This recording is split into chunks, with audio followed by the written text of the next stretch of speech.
Hi guys, and welcome to the very first episode of the Tesla Stock channel. Today, we're looking at the main Tesla short sellers, known as the Tesla Short Club. Their predictions, their returns, or should I say, their lack of returns. First up, David Einhorn from Greenlight Capital.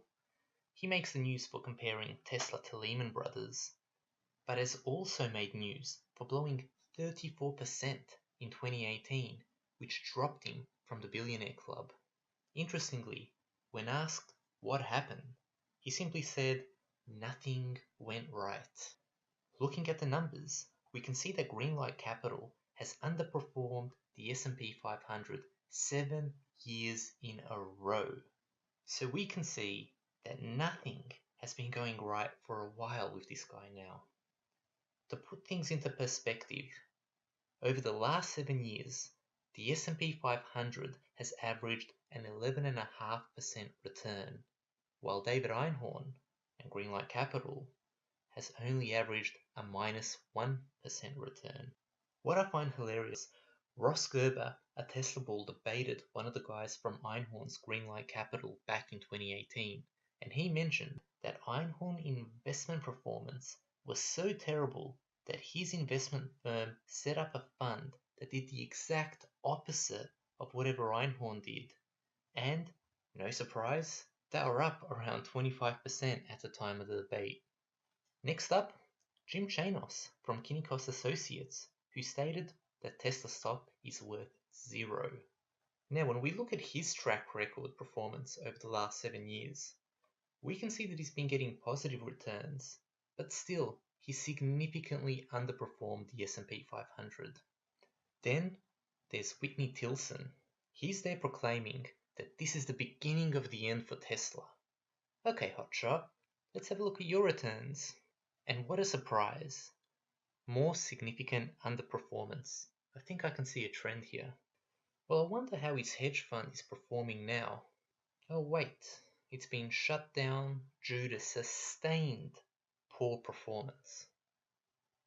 Next, there's Mark Spiegel from Untitled Capital, probably the most vocal Tesla short out there. Now, I have only found data going back to 2017, but in that time, not only has he underperformed the market, but he has posted double-digit negative returns 2 years in a row. Just to get a sense of how bad Spiegel's predictions have been, he debated Galileo Russell from Hyperchange on Cheddar back in 2018 and made his predictions clear. He said, if Tesla does not raise capital, then they will be bankrupt within 6 months, which is January 2019. Okay, nice try, that one didn't work out too well. Next, he said if they do raise capital, then the competition, and specifically the Jaguar I-Pace, the Porsche Taycan, and the Audi e-tron will put them out of business in 2019. Well, let's see how accurate that is. Audi e-tron, delayed until 2020.